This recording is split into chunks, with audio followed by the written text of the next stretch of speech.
Good luck just being thrown out on both sides. And Careless actually following RAD in his emote patterns there. Kent just giving him the love where he needs it the most. Giant being dropped as Careless actually uses a lot of Royal Ghost, Inferno Dragon. Lots of ones to slow down, like the Electro Wizard. Lava Loon from Careless, maybe. Yep, there's that Royal Ghost. Gonna go with the Prince now. He's gonna get the charge up. The Bandit will be here. The Bats will be here, and the Inferno Dragon will be melting down the Dragon. Then this is just one punch. The Prince is gonna be taken care of by the Tombstone. Very nicely done by Careless on that one. Yeah, exactly. Seems like both players just went for the comfortable deck on this important match, of course. Yeah, the Hunter, that's going to be very useful if it does turn out to be a Lava Loon deck for Careless. It's going to be available to get that balloon in time. And let's see what happens here. Really no big cards being unveiled by Kenshin Careless. It's been about that Giant. Is it the 3 Muskies on the end? It's going to be something else. We're going to find out though, but looking at another Royal Ghost. This time it will be targeted by the Dark Prince. So it's going to be a double Prince deck for Kenshin to support this Giant push. Yes, with the real Prince, we saw that coming very soon with the Giant, but because of that, Royal Ghost onto the other side, and he's basically forced to use those Princes. Which means he can't really line up with the Giant, losing a lot of power. He does get the Inferno Dragon, of course, this time 1 punch.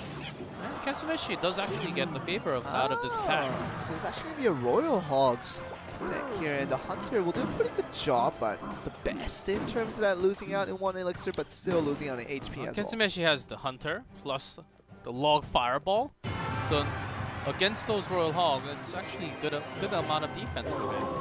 So what happens now? We're looking towards this direction where Kenshin going to be sending another Giant. This time I'm sure he wants to have those double Prints right behind that Giant, and it's going to start off with the regular Prince now. Moving on, and this Inferno Dragon on Careless side on defense. Now with Royal Hogs on the right side trying to go for this damage now. The Hogs doing a pretty good job, and on the other side, Giant not as much as the Tombstone. Skeleton's actually doing a lot of damage along with the Bats in the air. We're going to see a pretty big push coming on the opposite end. Kenshin somehow defend against this very, very well, but if the Royal Ghost get 1 swipe, we'll be limiting it down to 1,300. And Careless a little bit on the lead as we see for this first game. Really no winner yet as we come into this now overtime. That will be now points. Of course, no charge. Dark Prince just used the Genser Rascal, which could be a good use, but he of course wants to line it up with the Giant. Has been Prince a lot of time on the left because he was forced to use the Dark Prince onto the right, which is not really big of a help when there's a lot of Skeletons. Look at this Fireball that will target most things in play, and Skeletons coming from the Tombstone does a very good job once again. We're going to get a 3-to-1 split. Both players actually switch sides. Also onto the left Giant, all of a sudden onto the right side this time. It's going to be a good situation for Careless to get more damage done eventually, but we're going to see how much this Giant can get done. Really nothing. He can only get 2 swipes in. 2 punches, and he can still go for that left side. Both players can still go for that left side. 2 minutes, that's a lot of time left in this game. See this Giant moving along, trying to look for that miraculous push that it hasn't been getting for the entire time. Of course, the Tombstone was always so good at reeling this away, and we're looking at another push to the right side with the Rascal. Then really nothing happening now. This Fireball is going to be marking things away, and the Bats will be there. And, looking at another Log is not going to be doing too much, and Royal Hogs are actually doing at least some damage every single time. Yeah. That's going to be the scary thing, going down below 400. Okay, it does have Fireball Log, so after a few good defense, Careless can throw down things, and that could be just game like that.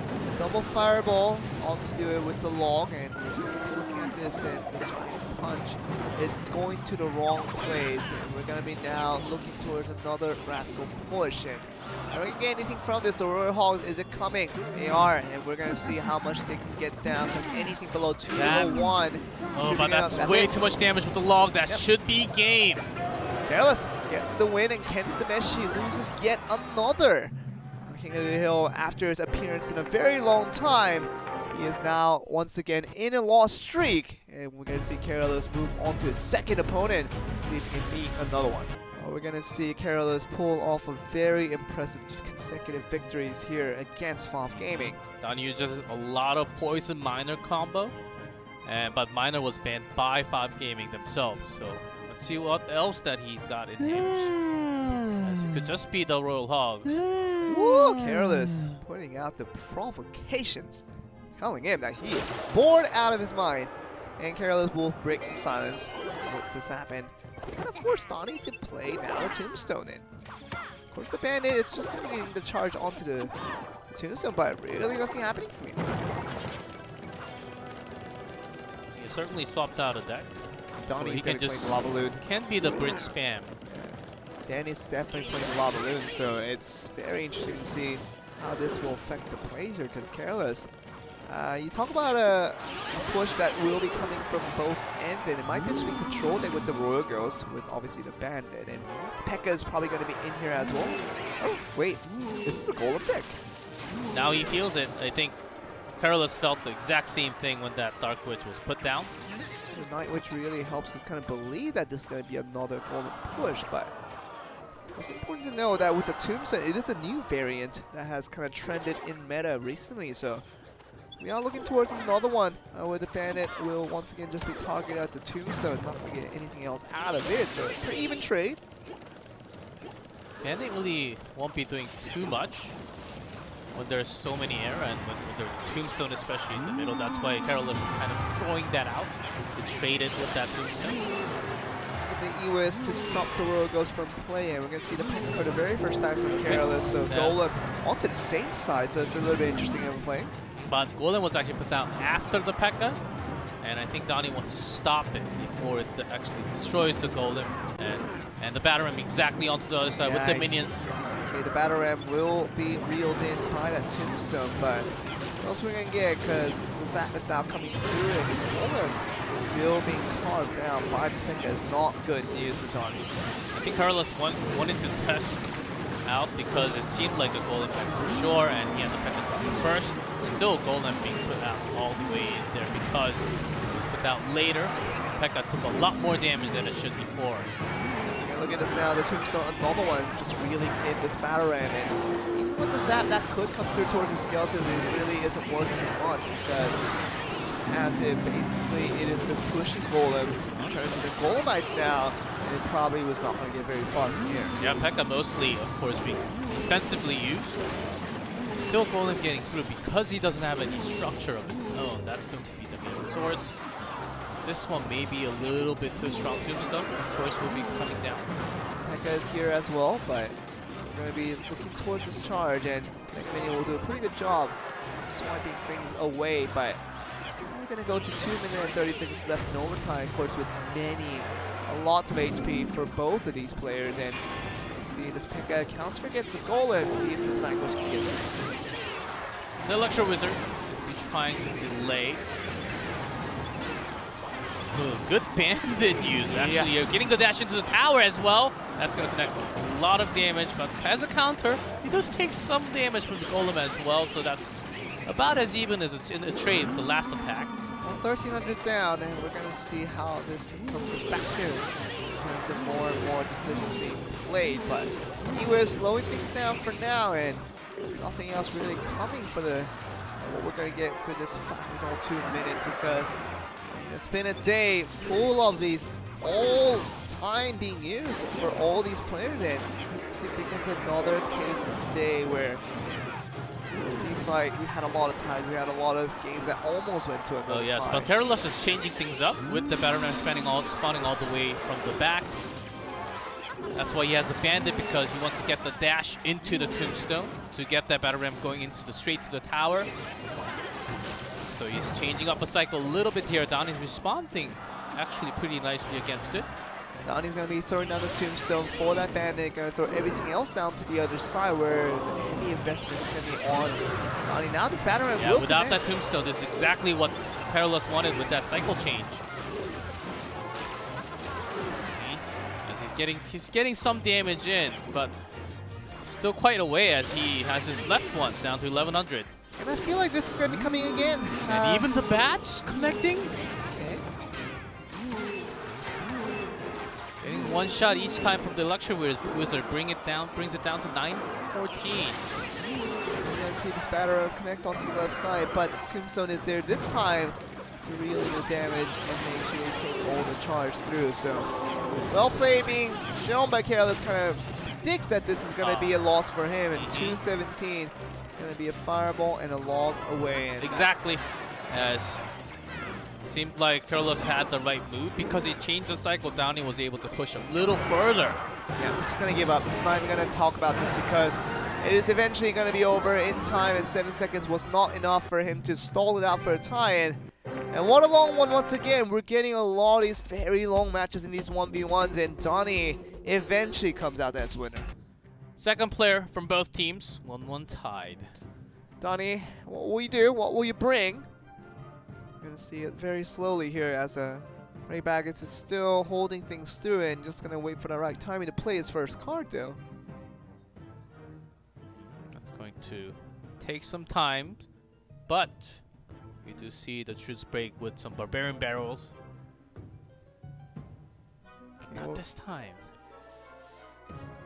Nothing. And oh, in the midst of time, we can talk about the tiebreak rule, how it's going to go down. Because we have 3 teams actually. First, of course, set score, then game score, then crown counts. Yeah. If they all tie until the crown counts, we're actually going to have a rematch. Deathmatch, yeah? Yeah, a rematch of 1v1s. Right. 1v1s only. I believe it's a best of 3s, 1v1s. 3 players actually drawn out by the referees. So it's not, they don't get to choose the roster. Right. So it's going to be a very hard game depending on how the draw, how random it is. You would have definitely liked that role if you're King Zone, literally having 4 players, not much to choose from there, but I think it goes the same way for Chaos Theory because they only have basically 4 active players that they can play But still, with. if you count the sets, the games, the crown counts, I think we can decide who's the winner is going to be. So every single crown they take from these games are very, very important because we could have that kind of situation, especially when 3 teams go against each other. And when the crown decides how well you have done as a team, and you can't get to a situation where you're going to feel like this 1 minute mark coming very soon in 15 seconds, that you can feel confident that you are going to be the best team in this wildcard to be the 4th best team going to the playoffs. But we're going to see the golem from Ray Baggett. What we're going to see. The golem, let's go. And it might just be done with a single attack. As Donnie actually threw down the log. That's, I would say, not 2, just 1 elixir loss. Before the golem of Ray Baggett actually came down. There's that poison already. We're targeting out the Nightwish, but it's not going to do too much of it. So it places a little bit higher Ray Baggett, but the tornado actually does not really bring it into the poison as well. No, the golem got the rage and lines up with the tower and does some damage. I guess a little bit disappointing there in terms of aligning up his units, but some less synergy. But the real push is coming down. Danny actually, because all of his back troops were delayed, he's going to have another golem just in time. Look at this now. Ray Baggett is trying to defend against this golem push. This golem is way too strong already. Yikes. And this Nightwish. Very healthy one. Nightwish doing damage to the tower. That's bad news. Ought to be a good one, and another punch comes before it explodes to 7-10. Oh my goodness, this may be actually really cool, close to game with just a fireball and a few logs away now. Yep, it's going to be poison. It's going to be something that's Ray Baggett has, but Donnie with the fireball and the log is a lot more in terms of that single spell damage. And 498 doesn't really take much. Just make sure that golem reaches a tower, gets at least the explosion damage. That probably will secure the win over towards Donnie. Yep, Ray Baggett using the poison once again. But he wants to line it up with that tornado. This time, a lot better of a use. He's got that rage going, but very low elixir. Does drop that tombstone, delayed thing. But that is not going to stop the inimitable as. Yep, that's it. And Ray Baggett doesn't have an answer for this one. Troop of units, finish that crown, and that's going to be it. Ray Baggett had his best efforts again, but will record a 2nd loss in the season for the King of the Hills. And now we're going to go into the last one, BenZer. And a little bit of frustration for BenZer, I'm sure, obviously, because it always seems like it always comes down to him, to whether decide whether this team is going to win a match or not. It really is in his hands, seemingly more times than not. Gonna go to Donnie after he just beat 2 opponents in a row. Can he get the all clear, which is so necessary for him to do so against BenZer Riddell. But BenZer Riddell has been very impressive for the entire season, living up to the hype, living up to the expectation, and we will see if Chaos Theory can depend on him once again, as we're gonna get once again another slow start. Last time was the Golem, but you can wait for that time and pretend that you have something really heavy as a beatdown. Let's bring out a Battle Ram or something like this to break the truth. There's that Barbarian. Oh, he's gonna get 1 hit. His minions will be taken care of by the baby dragon, and we're gonna get the Lava Hound to start up playing. Look at this very early graveyard for BenZer Riddell, and the guards are gonna be here. Okay. So this is bad news for BenZer Riddell. The fact that 9 elixir is not gonna get charged. But he knows that the guard is available now, and had to use that poison. That's a lot of elixirs. Of course, that's why Donnie wants to get that revenge with the balloon now. Heavy investment last time around, so we're going to see this balloon be played very aggressively. The tombstone is taken down, and the balloon, oh, this is actually going to work. Yep. Very nicely done. He had to do that with the tombstone. He had that all-in plan, because he had that tornado in his hand, but still takes too much damage. Even the pup actually did some hundreds of damage there, down to 872. Very important push on that one to make sure that the lava, now a lava loon in that deck, that either one of those does a lot of damage, and you are mission successful on that one. So BenZer Riddell, I'm sure he's feeling the pressure now with Donnie having already destroyed 2 of their opponents so far. We're going to see if this last game for him can do him a lot of justice. Cannon card, of course, being locked with those skeletons after the tombstone. Will not be in range of the tower, but the real story is that lava. Donnie, this time, after knowing all the cards that Danny actually has, BenZer having somewhat of a better defense. The real problem will be that balloon. Without that tornado now, we're going to be going trying to sneak in a cannon card at the same time. Ooh, he actually gets it down. Almost did it.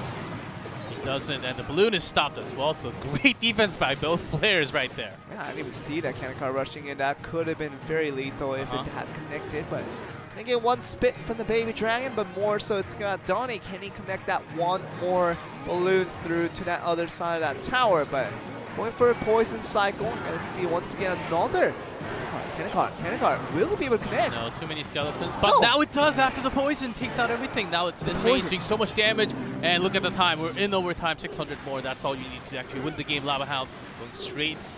Again, BenZer, I think he wants to have some defense and then to sneak in another cannon card. That would just be game. Donnie has to be careful now. There's that graveyard. 470. You're going to see Donnie what he can do about this one, because he really needs a lot of damage. With the poison on top, not even hitting the tombstone. He wants to go all in with this push and win the game right now. Okay, we're going to look at this 247. It's going to require a little bit more than just 1 more poison. Cannon card! Oh, it's going to connect again! And sneakily, that's going to be it. Lava's way too slow. Chaos Theory, they don't go down. It's going to go to that final game of game number 5, a rematch between RAD and BenZer Riddell. Comes down to the single last one for both teams, both players. If RAD loses this one, it's basically games out for FAV Gaming to even have a chance to get into the next round. It will be impossible, and that means RAD somehow or some way has to get a win against BenZer Riddell, and it seems that BenZer Riddell is going to go with a very meta control deck with the Bandit Royal Ghost, and the P.E.K.K.A. I'm sure will be available for him very soon here. It just seems like the one we see all the time with the Battle Ram. It's very easy. It just makes a lot of sense. The P.E.K.K.A. will be here. The E-Wiz makes a lot of sense as well. The Battle Ram is going to be efforted. The Furnace will be a big problem to actually get those Barbarians, the Battle Ram, through all the way in. And that's why he actually spent that poison to do some extra damage. Electro Wizard just dropped on top. We're going to get this Bandit to charge in, and will do so. And you can see from this one, because we're charging in. That one. I thought it was going to connect with the Fire Spirit, which usually it does, but that was just fast enough that it actually connected to the Furnace. It's going to get one hit charge onto the Furnace as the Fire Spirit was just about to come out, but we're going to see what happens here, because RAD is a little bit in trouble in terms of that right tower, having already done so much damage to that one, and the second strike does not come through for that Mega Minion. And this Battle Ram, of course, going to be taken down very nicely. An offensive poison for BenZer. That's exactly what he wants to have, as RAD is only defending, and in the meantime, he's actually landing on those poison damage. That's all he needs. And as long as that cannon is out of range, he's not going to get that full value. It doesn't matter where it is. Yeah, we're going to look at towards RAD, and of course, maybe this Furnace tells us that it might be a Royal Giant deck, but it's really tough to tell from here. Furnace is now still under play, and the Royal goes take care of the could just be his own graveyard. Could totally be possible. Cannon card, Barbarian Barrel. Could be a graveyard deck, as you were talking about, G-Cliff. You're exactly right. We're gonna see this poison come on the other side of the bridge, but not really anything else needed because this. And it will do a good job against all the frontal units, and you're gonna see the minions do a very good job as well. Good poison value being out from RAD. Actually, did a lot of damage. Multiple units that were coming across the bridge. So that's some value there. Look at this E-Wiz going to be slowing down this Mega Minion. Into the E-Wiz from the back from RAD, and what we're going to get for this, the minions being split onto two sides. And it's a King of the Hill. When it goes to, there's no draw and a regame here. It comes down to the HP of the, if you don't have any crown, it comes down to the HP of the Princess Tower. So every single hit you take will be painful at the end. It really does affect a lot of things in play, and we will get to a situation where this Royal Ghost is going to be trying to chop things down, but Princess Tower locked on, but poison is canceling out all those skeletons. We're going to get the poison on the other end, and look at this. It's doing a very good job defensively, and to make sure that 4 for 5 elixir trade is always a good one for you. This charge now not coming in, and we're going to be looking towards the fire strike that will go down in the end. The Furnace is staying alive for a very long time here.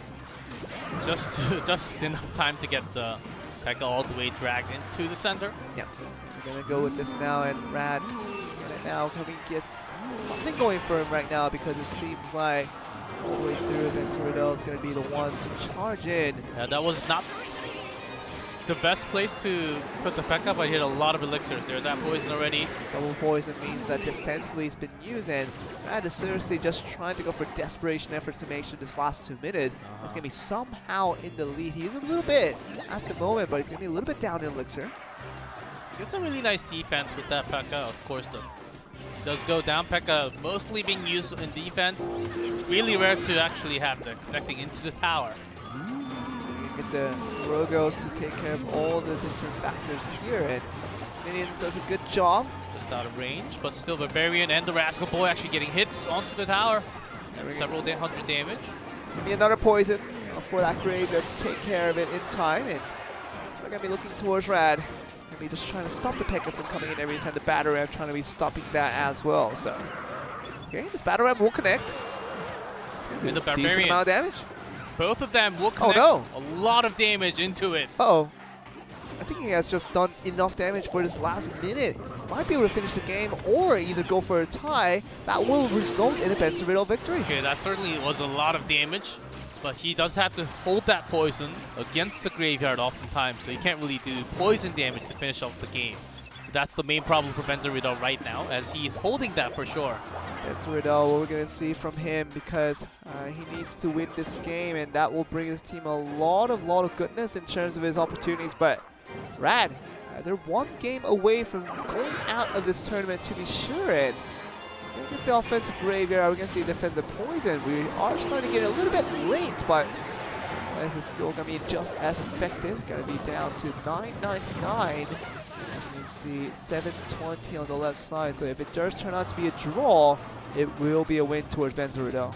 So let's see if Fire Spirit is actually connecting into the tower. So that's going to help RAD a little bit.